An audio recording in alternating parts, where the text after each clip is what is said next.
வணக்கம்.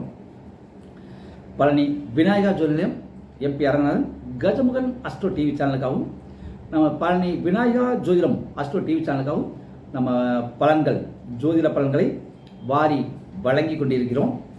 அந்த அடிப்படையில் ஒரு சிலர் சொல்கிறாங்க இந்த கோயில்களும் போகக்கூடாதுங்கிறாங்க.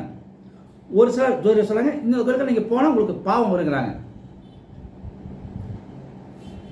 எந்த கோயிலும் மனிதர்களை வாழ வைக்க மட்டுமே கட்டப்பட்டது.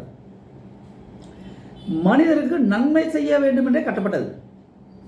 ஆனால் ஒரு சிலர் சிவன் கோயிலுக்கு போகக்கூடாது, ஒரு சிலர் பெருமாள் கோயிலுக்கு போகக்கூடாது, ஒரு சிலர் இந்த சனீஸ்வரன் கோயிலுக்கு போகக்கூடாது, ஒரு சிலர் ராகு கேது நவகிரகம் கோயிலுக்கு போகக்கூடாது அப்படின்னு இன்னைக்கு யூடியூப்லையும் நிறையா ஜோதிடர்களும் சொல்லிக்கொண்டு வருகிறார்கள். இதில் என்னுடைய அனுபவத்தில் இந்த 30 அனுபவத்தில் நான் கண்டுபிடித்தது என்னன்னா, எந்த கோயிலுக்கு போனாலும் உங்களுடைய பாவம் தீராது. குறைக்கலாம், தீர்க்க முடியாது. எந்த பரிகாரங்கள் செய்தாலும் உங்கள் பாவங்களை குறைக்கலாம், தீர்க்க முடியாது. உங்கள் பாவங்களை நீங்கள் அனுபவிச்சாகணும். அப்ப இப்போ ஒரு கோயிலுக்கு போறதுனால என்ன நன்மை என்ன தீமை அப்படின்னா, நன்மை என்ன அப்படின்னா உங்களுக்கு ஒரு மன திருப்தி. நம்ம கஷ்டப்படுறோம், மனிதர்கிட்ட சில விஷயம் சொல்ல முடியாது, அதை போய் கடவுள்கிட்ட சொல்றோம். ஆனால் இன்னைக்கு கடவுள்கிட்ட போறது எதுக்கு போறோம்? பிச்சை எடுக்க தான் போறோம். கடவுளே எனக்கு லாட்டரி சீட்டு விழுகணும், கடவுளே எனக்கு நல்ல பொண்டாட்டி கிடைக்கணும், கடவுளே எனக்கு நல்ல வேலை கிடைக்கணும், கடவுளே எனக்கு நிறைய பணம் கிடைக்கணும், கடவுளே லஞ்சம் போறேன் மாட்டிக்கூடாது, நான் லஞ்சம் வாங்க போறேன் மாட்டிக்கூடாது, நான் ஒரு தப்பு செய்ய போறேன் போலீஸ் பிடிக்கக்கூடாது. இதுக்காகத்தான் கோவிலுக்கு அதிகமாக செல்கிறார்கள். உண்மையாக கோவிலுக்கு செல்பவர்கள் குறைவு. ஏன்னா உண்மையாக கடவுள் உங்ககிட்ட வந்துடுவார். இதை நான் சொல்லல, பகவான் ஸ்ரீகிருஷ்ணன் சொல்லியிருக்காரு. உன் கடமையை செய், பலனை எதிர்பார்க்காதே. கடமையை செய்யறியா அங்க கண்ணை வருவாண்டா அப்படிங்கிறார். நீ கடமையை உன் வீட்டில் இருக்கிற பிரச்சனை தீர்க்காம ஊர் பையன் வீட்டு பிரச்சனை பண்ண எப்படி கடவுளுக்கு நல்லா செய்வாரு? அடுத்து கோயிலில் போய் ஊர் நாய் எல்லாம் பேசுறது. அவன் பார்த்து அவன் பிடிக்கிறான், இவன் பார்த்து இவன் பிடிக்கிறான், இவன் அவனை கூட்டு போயிட்டான், இவனை கூட்டு போயிட்டான், இப்படிதான் பேசுறாங்க. அங்க போய் மன திருப்திக்காக கோயில் கட்டப்பட்டது. இது பழைய படத்தில் வி.கே. ராமசாமி சொல்லுவார். ஊரே கெட்டு கிடக்கிறதுல ஒரு ஒரு தனிப்பட்ட இடத்த ஒதுக்கி வச்சு ஒரு 40க்கு 40 கட்டி ஒரு கோயிலை கட்டி வைக்கிறது தெரியுமா? அந்த ஊரில் கெட்டவன்லாம் இருந்தாலும் அந்த இடத்த நல்லவனா மாறணுங்கிறதுக்காக கோயில் கட்டுச்சுன்னு சொல்லுவாங்க. ஒரு பழைய படத்தில் வி.கே. ராமசாமி சொல்லியிருப்பார் நாகேஷ் கிட்ட. அப்போ கடவுள் அப்படிங்கிறவர் நீங்கள் கோயிலுக்கு போனாலும் போகலாம், உங்களுக்கு கெடுபலனும் நட்பும் நடந்து தீரும். இந்த கோயிலுக்கு போக வேண்டாம், அந்த கோயிலுக்கு போக வேண்டாம் என்று சொல்பவர்கள் கண்டிப்பாக ஜோதிடராக இருக்க முடியாது. அவர்கள் ஜோதிட வியாபாரிகளாகத்தான் இருப்பாங்க. அதே மாதிரி ஒரே கோயிலை ரெக்கமெண்ட் பண்ணுவாங்க. ஏன் தெரியுமா? அவங்களுக்கு ஏதோ ஒரு கமிஷன் அங்கே வந்துடும். இப்போ திருப்பட்டூர்னு சொல்கிறோம், பிரம்மா கோவில். அடுத்த பிறவி இல்லாதவங்க அந்த கோயிலுக்கு போக முடியுமா?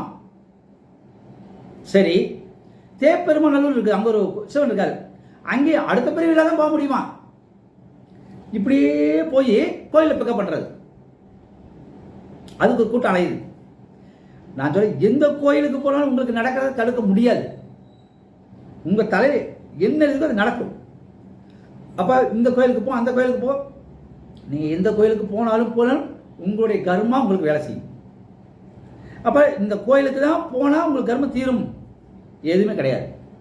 யார் ஒருத்தர் சொல்லுங்க, இந்த கோயிலுக்கு போனேன் எனக்கு இது நடந்துச்சு, அந்த கோயிலுக்கு போனேன் எனக்கு இது நடந்துச்சு. என்ன தெரியுமா? நிறைய வேண்டி இருப்பாங்க, அந்த கோயிலுக்கு போயிட்டு நடக்கும். அப்போ அந்த கோயிலை சொல்லுவாங்க. அதுக்கு மேலே எங்கேயும் வேண்டி இருப்பே அந்த கோயிலாம். இப்போ மாத்திரை சாப்பிட்றோம், உடனே பலன் தராது, ஒரு 2 மாதம் 3 மாதம் ஆகும்.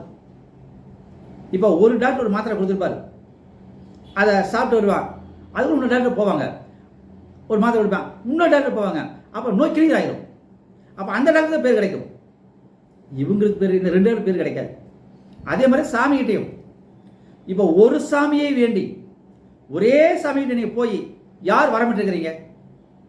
அப்ப உங்களுக்கு சொல்றது என்ன அப்படின்னா, பொதுமக்கள் ஆகட்டும், தெய்வ பக்தி உள்ளவர்களாகட்டும், கடவுள் ஒருவர் தான்.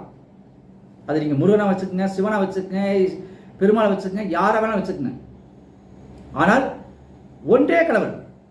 அந்த ஒரு கடவுளை நம்பி நீங்க எந்த கோயிலுக்கு போகலாம். அது முருகனை வச்சுக்கோங்க, பெருமாளை வச்சுக்கோங்க, சிவனை வச்சுக்கோங்க.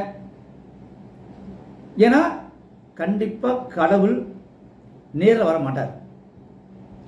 கடவுள் உணர்வுபூர்வமானவர், உங்களுக்குள்ளே இருக்காரு. உங்களுக்குள்ளே கடவுளை தேடுங்க, கடவுள் கிடைச்சிருவார்.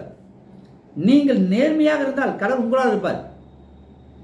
நீங்க அடுத்தவரை கெடுக்கலாம் நினைச்சா கடவுள் உங்க கூட இருக்க மாட்டார். இதுதான் கண்ணன் சொன்ன வழி. அப்ப கண்ணன் சொன்னபடி கடமையை செய்யுங்கள்.